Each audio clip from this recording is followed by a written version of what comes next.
नमस्कार, स्वागत है आप सभी का हमारे इस बुलेटिन में। आपके साथ मैं अंजलि झा। तो चलिए बुलेटिन की शुरुआत करते इस वक्त की बड़ी खबर के साथ। ऑपरेशन सिंदूर पर डीजीएमओ की प्रेस कॉन्फ्रेंस हुई थी। तीनों सेनाओं के डीजीएमओ आज फिर प्रेस कॉन्फ्रेंस करेंगे। बॉर्डर पर स्थिति की को लेकर के इसमें चर्चा होगी। बड़ी खबर आपको बता रहे, जहां पर तीनों सेनाओं के डीजीएमओ आज प्रेस कॉन्फ्रेंस करेंगे। हालांकि कल भी ये देखा गया तो तीनों सेनाओं के जो प्रमुख है, जो डीजीएमओ है, वो प्रेस कॉन्फ्रेंस करते हुए इस पूरे मामले को लेकर के जानकारी देते हुए नजर आए थे।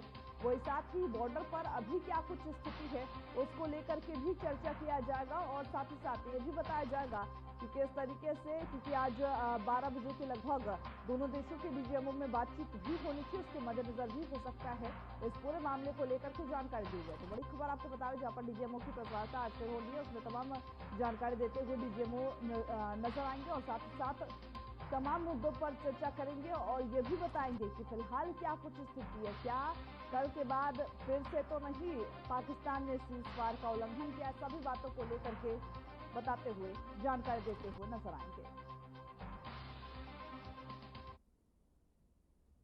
वही भारतीय वायुसेना के अधिकारी एयर मार्शल AK भारती ने मीडिया से बातचीत में स्पष्ट किया कि हाल की जो वायुसेना कार्रवाई है उसमें दुश्मन के ठिकानों पर रणनीतिक रूप से गंभीर और वांछित प्रभाव डाला गया है। उन्होंने यह भी कहा कि हमने जो भी तरीके और साधन चुने हैं उनका दुश्मन के ठिकानों पर वांछित प्रभाव पड़ा है। यह पूछे जाने पर कि कितने लोग हताहत हुए हैं, एयर मार्शल ने जवाब दिया, हमारा उद्देश्य हताहत करना नहीं था, लेकिन अगर हुए हैं तो उन्हें जो गिनना हमारा नहीं काम है और उनका काम है, ये भी बताया है। तो बता दें कि जहां पर प्रेस कॉन्फ्रेंस में डीजीएमओ की ओर से ये बात कहते हुए नजर आए। So we leave it at that. Those are matters of operational details which I would not like to go into. But suffice to say that whatever methods and whatever means we have chosen, it had the desired effects on the enemy targets. How many casualties? How many injuries? Well, to start with, our aim was not to inflict casualties, but in case there have been, it is for them to count. Our job is to hit the target, not to count the body back. Okay, and if I get it right, you want to know how many of their planes we have downed? Yes, sir. Yes, sir. All right. See, as I said, their planes were prevented from coming inside our border. All right. So we do not have the wreckage with us, but definitely we have downed a few planes. Numbers, we would not like to hazard a guess out here. Okay. I have the numbers, okay, and we are getting into the technical details of it to establish it. So I would not like to put a figure at this time, but definitely there are losses from their side which we have inflicted. Were they fourth generation plus, sir? No, see, you're putting words into my mouth. Why do you say fourth generation? Let us make it high tech. Okay. Thank you, sir.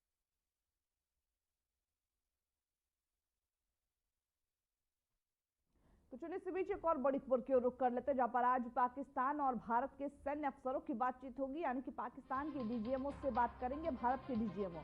दोनों ही अफसर संघर्ष विराम पर बातचीत करेंगे। आज दोपहर में दोनों अफसरों की बातचीत हो सकती है। बड़ी खबर आपको बता दें, जैसे हमने आपको अभी भी बताया था कि दोपहर के 12 बजे वो समय निर्धारित किया गया था जब दोनों देशों के डीजीएमओ के बीच बातचीत होगी और साथ ही साथ दोनों देशों की क्या कुछ अभी स्थिति है सीज फायर पर, उसको लेकर के भी बातचीत कर सकते हैं। तो जहां साथ ही साथ युद्ध विराम को लेकर, संघर्ष विराम को लेकर के बातचीत भी इस दौरान हो सकती है। तो दोनों देशों के डीजीएमओ पर, हालांकि ये कहा गया था कि परसों जब इस सीज़फायर को लागू किया गया उसके बाद दोनों देशों के डीजीएमओ के बीच 12 तारीख को 12 बजे बात होगी। और इसी के साथ उन्होंने यह भी कहा कि दोनों देशों में अगर सीज़फायर का उल्लंघन नहीं किया गया तो उसके बाद जाकर के संघर्ष विराम पर जो मुहर है वो भी लग सकती है। इसी के मद्देनजर आज दोपहर में एक खास बातचीत होने दोनों देशों के डीजीएमओ से। और इसी के साथ LOC पर जिस तरीके की बीते दिनों से जो तानातानी चल रही थी और साथ ही साथ ये भी देखा जा रहा था कि दोनों ही पक्ष की ओर से आक्रामक नजर आए थे कई। हालांकि इसमें हमारे जो सैनिक है वो भी शहीद हो गए और जो पाकिस्तान के लगभग सैनिक है, प्रेस कॉन्फ्रेंस के अकॉर्डिंग 40 से 50 जो पाकिस्तान के सैनिक है वो इस पूरे जो संघर्ष था उसमें शहीद हुए। हालांकि अब इस संघर्ष पर विराम लगाने के लिए दोनों देशों के डीजीएमओ आखिरी बातचीत करेंगे। वही भारतीय सेना के DGMO lieutenant general Rajiv Ghai ने बताया है कि 10 मई को शाम के 5 बजे से भारत और पाकिस्तान के बीच सीमा पार गोलीबारी और ड्रोन गतिविधियां रोकने पर सहमति बनी थी। यह सहमति 3:35 पर पाकिस्तानी डीजीएमओ से बातचीत के बाद बनी थी। उन्होंने यह भी कहा कि हमने यह भी तय किया था कि 12 मई को दोपहर के 12 बजे आगे बातचीत कर इस युद्ध विराम को लंबे समय तक बनाए रखने के तरीकों पर चर्चा करेंगे। हालांकि पाकिस्तान की ओर से समझौते का कुछ ही घंटों में उल्लंघन कर दिया गया। पाकिस्तानी सेना ने न सिर्फ सीमा पार और नियंत्रण रेखा के पार गोलीबारी की, बल्कि देर रात और साथ ही आज तड़के भी जहां ड्रोन घुसपैठ भी किए थे, इसका हमारी ओर से दृढ़ता से जवाब दिया गया। तो ये कहा गया कि सीज फायर लागू होने के अगले ही दिन जिस तरीके से पाकिस्तान उल्लंघन करता हुआ सीज फायर का नजर आया था, उसी पर बात देते हुए नजर आए हैं। To war game the events of the previous night, a routine exercise, I received a message on hotline from my counterpart in Pakistan seeking my willingness to communicate. Since our initial aim was to strike at terror camps and all our actions in the subsequent days were in response to the intrusions and violations by the Pakistan Air Force and its army, it was decided that I would indeed speak with my counterpart. You are already aware, I've seen it being covered on national television, that my communication with the Pak DGMO was conducted at 15:35 hours yesterday and resulted in cessation of cross-border firing and air intrusions by either side with effect from 1700 hours 10th of May, after he proposed that we cease hostilities. We also decided to further speak on the 12th of May, that's tomorrow, at 1200 hours, to discuss the modalities that would enable the longevity of this understanding. However, disappointingly, and must I add, expectedly, it took only a couple of hours for the Pakistan Army to violate these arrangements by cross-border and across the line of control firing, followed by drone intrusions across the expanse of the Western Front through last night and in the early hours of the morning today. These violations were responded to robustly and dealt with as they must be. In the end, I pay my solemn homage to my 5 fallen colleagues and brothers from the armed forces and civilians who have tragically lost their lives in Operation Sindoor.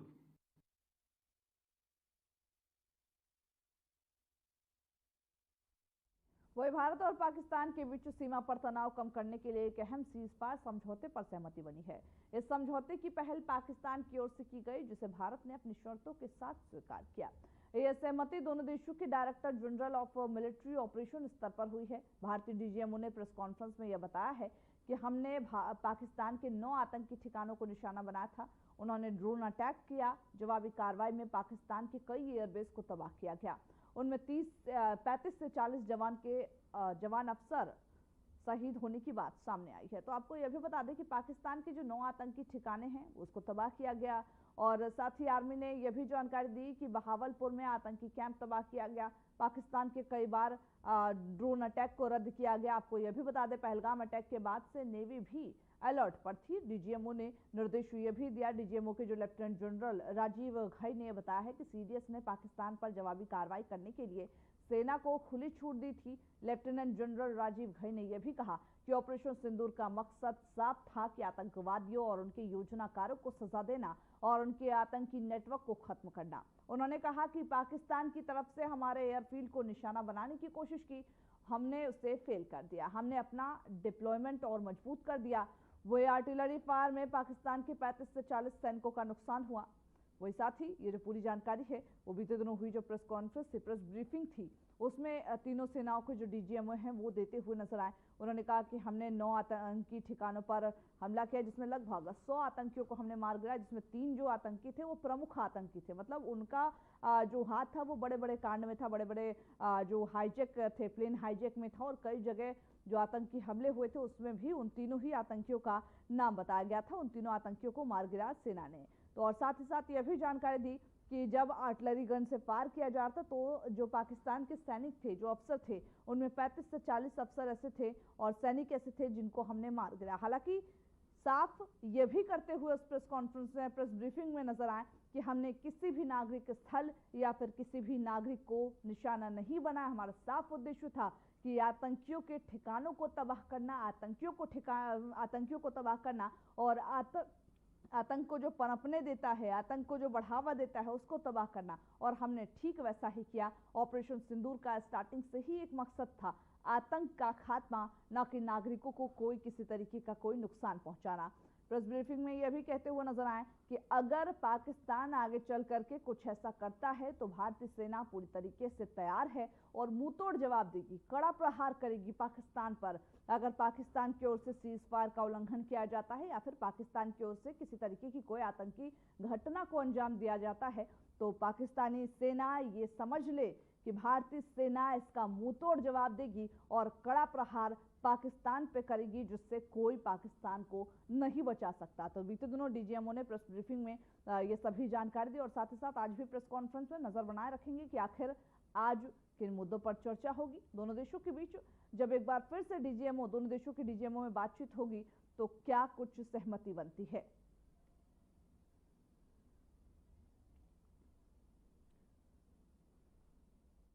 तो चलिए bulletin में आगे बढ़ेंगे, लेकिन फिलहाल आपको अभी की क्या कुछ अपडेट है पूरे मामले को लेकर के, अभी हम आपको ग्राफिक्स के जरिए बताते हैं।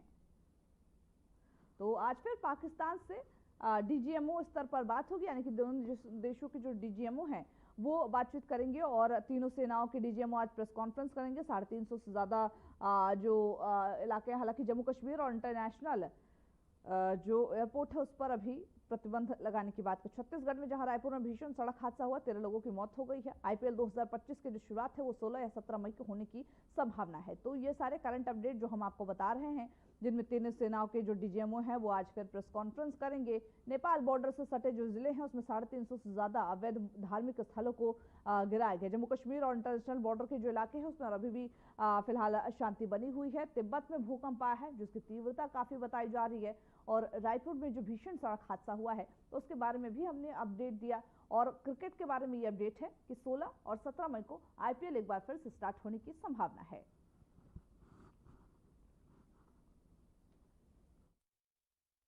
तो चलिए इसी बीच बड़ी खबर की ओर रुख कर लेते, जहां नेपाल सीमा के पास 350 अवैध धार्मिक स्थलों पर एक्शन किया गया है, बुलडोजर एक्शन चला है। सरकार ने इसको लेकर के बयान भी जारी किया।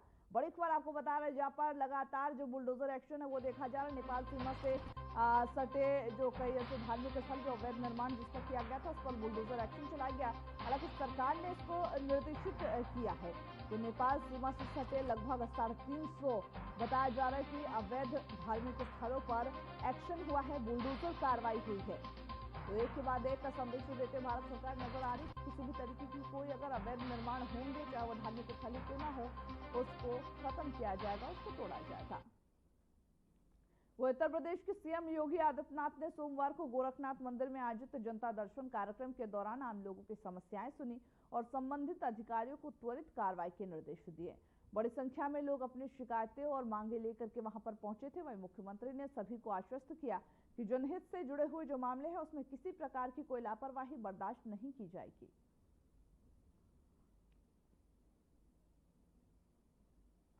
जहां सीएम योगी ने जनता की समस्याएं सुनी, कल जहां सीएम योगी आदित्यनाथ गोरखपुर के दौरे पर थे और साथ ही साथ गोरखपुर के दौरे के दौरान ही गोरखनाथ मंदिर में दर्शन करते हुए, पूजन करते हुए नजर आए। क्योंकि आपको बता दें, हालांकि ये चीज कई बार देखी गई है कि जब जब गृह जनपद पहुंचते हैं सीएम योगी आदित्यनाथ तो इसी के बीच में गोरखपुर में पहुंच करके गोरखनाथ मंदिर के भी दर्शन करते हैं और साथ ही साथ वहां जो जनता है, वहां जो आम जनता उनकी समस्याएं सुनते हुए भी नजर आए। कल भी कुछ ऐसी तस्वीरें हमारे पास सामने आई है जो हम आपको टीवी स्क्रीन पर भी दिखा रहे हैं, जहां जनता की जो समस्याएं हैं वो सुनते हुए सीएम योगी आदित्यनाथ नजर आ रहे हैं और साथ ही त्वरित समाधान के निर्देश भी दिए हैं। अमेरिका में अब दवाएं सस्ती होंगी। ट्रंप का दवाइयों को लेकर एक बड़ा बयान सामने आया। नए आदेश में कीमतों में 80% की गिरावट संभव। बड़ी खबर आपको बता रहे जहां पर ट्रंप ने दवाइयों को सस्ते करने के निर्देश दिए हैं। ट्रंप के ऐलान के अकॉर्डिंग 80% जो दाम है उसमें गिरावट देखी जाएगी। नए आदेशों से कीमतों में 80% की गिरावट संभव है। तो अमेरिका में अब दवाइयां सस्ती होंगी, इसके निर्देश राष्ट्रपति ट्रंप ने ये दे दिए हैं। उन्होंने कहा कि जल्द ही अमेरिका में दवाइयां सस्ती होंगी। इस ऐलान के साथ उन्होंने कहा कि 80% जो रेट हैं दवाइयों के उसमें कमी आएगी।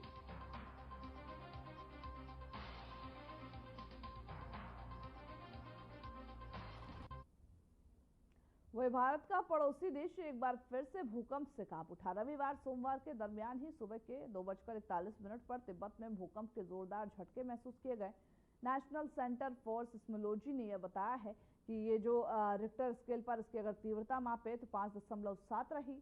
पूरे देश में भूकंप के झटके महसूस किए गए। हालांकि किसी के अभी तक किसी तरह के कोई नुकसान या फिर चोट की तत्काल कोई रिपोर्ट सामने नहीं आई है। नेशनल सेंटर फॉर सिस्मोलॉजी के एक्स हैंडल के अनुसार भूकंप का जो केंद्र था वो अक्षांश 29.02 एंड और साथ ही देशांतर जो था वो 87.48 ई पर 10 किलोमीटर की गहराई पर स्थित था। तो तिब्बत एक बार फिर भूकंप के झटकों से दहल उठा।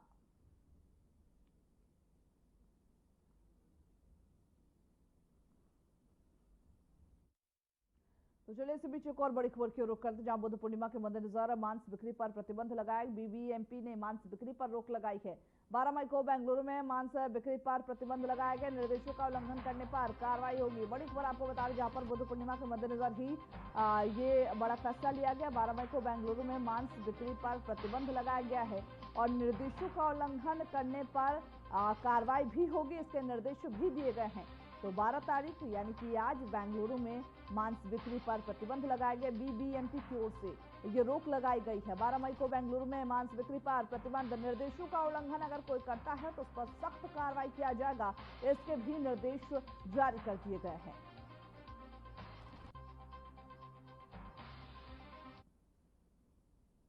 वही बुद्ध पूर्णिमा के पावन अवसर पर सोमवार को हजारों श्रद्धालुओं ने हर की पौड़ी पर एकत्र होकर के गंगा नदी में पवित्र डुबकी लगाई। और इसी के साथ आपको यह भी बताते चले कि श्रद्धालुओं ने स्नान कर इस दिन के इस बुद्ध पूर्णिमा के में गंगा के जो डुबकी लगा करके अपने पाप धुले और साथ ही पुण्य का लाभ अर्जित किया। भगवान बुद्ध को श्रद्धापूर्वक नमन किया। हालांकि इसके मद्देनजर ही प्रशासन ने सुरक्षा और व्यवस्था के खास इंतजाम कर रखे थे। सुरक्षा के मद्देनजर ही पुलिसकर्मी तैनात किए गए थे जिससे श्रद्धालुओं को किसी प्रकार की कोई असुविधा न हो।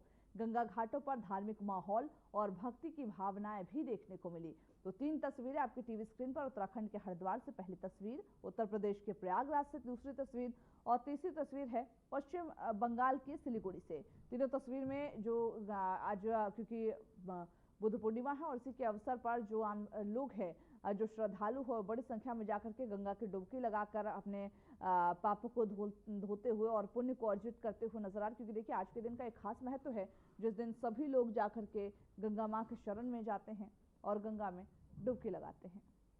तो चलिए इसी बीच बड़ी खबर की ओर रुख करते जहां पर जिनेवा में अमेरिका ने चीन के साथ व्यापार समझौता की घोषणा की। अमेरिका और चीन के बीच टैरिफ समझौते पर बात बन चुकी है। आज डिटेल्स भी इसके सामने आ सकते हैं कि आखिर कितने क्योंकि बीते दिनों देखा गया था कि अमेरिका और चीन में टैरिफ को लेकर के एक अलग ही वॉर छिड़ा हुआ था। इसी के मद्देनजर अब दोनों ही देशों के बीच सहमति बन चुकी है। अब कितने पे सहमति बनी है इसकी डिटेलिंग आज आ जाएगा जिनेवा में, जहां अमेरिका ने चीन और अमेरिका के बीच जो टैरिफ को लेकर के समझौता था उसको लेकर के बात बन चुकी है। टैरिफ पर समझौता हो चुका है। डिटेल्स आज सामने आ सकती है।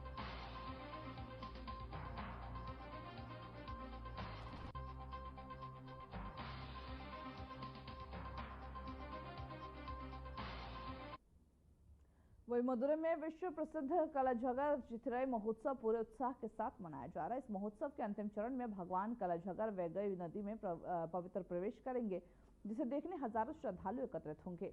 दक्षिणी तिरुपति के नाम से प्रसिद्ध थिलुमाली चुराई चेलाई के जो मंदिर है, जो कि 108 दिव्य देशों में से एक है। अलागर पहाड़ियों की तलहटी में स्थित चिथिराई महोत्सव की शुरुआत इस वर्ष 8 मई को हुई थी। यह भव्य धार्मिक आयोजन आज भी श्रद्धा और भक्ति का केंद्र बना हुआ है।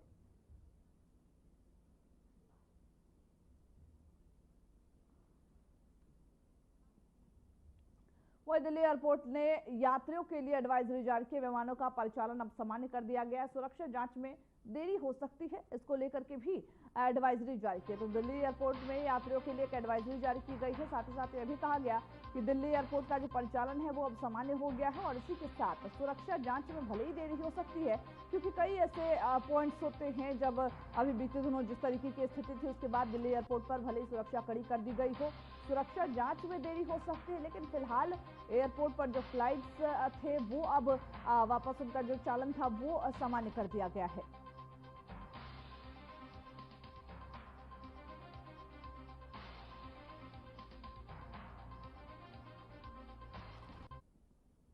देखिए, 3 दिनों से जो परिस्थितियां बन रही थी, सभी के दिमाग में एक ही था कि आखिर इंडियन आर्मी किस तरीके से वहां पर लड़ रही है और पाकिस्तानी दुश्मनों को मुंह तोड़ जवाब दे रही है। हालांकि इंडियन आर्मी की ओर से ट्विटर पर एक वीडियो शेयर किया गया था, वो भी अपने दर्शकों को दिखाना चाहते हैं कि किस तरीके से इंडियन आर्मी हमारी सुरक्षा के लिए बॉर्डर पर तैनात है, हमारी सुरक्षा के लिए वायुसेना बॉर्डर वहां पर तैनात है और किसी भी ड्रोन हमले के बाद हमें उस ड्रोन से बचाते हुए नजर आते। देखिए आप इस वीडियो।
तो चलिए, हमारे इस खबरों के बुलेटिन में बस इतना ही। मुझे दीजिए इजाजत। नमस्कार।